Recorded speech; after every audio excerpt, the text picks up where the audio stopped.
Mo na to sa imong hair. Gusto lang ko mag-tone down ng highlights. Okay, so ang imong previously is rebonded.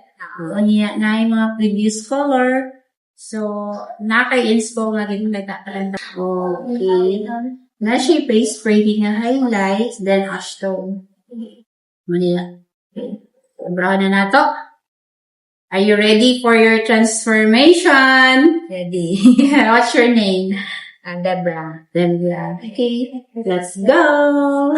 Unya, unsay may masulti nimo sa imong buhok? Perfect.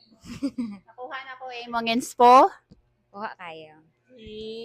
Ara na imong hair. Satisfied? Satisfied? Satisfied. 100%. Ano na yung hair, guys? Gibutangan ako siya face framing. Araw. Kanya na. Yan, nag-complement sa iya nga skin tone. So, makita mo man na nagbagay sa iya nga skin tone ng iya nga color. See? Then, ang sa likod niya, gibutangan ako og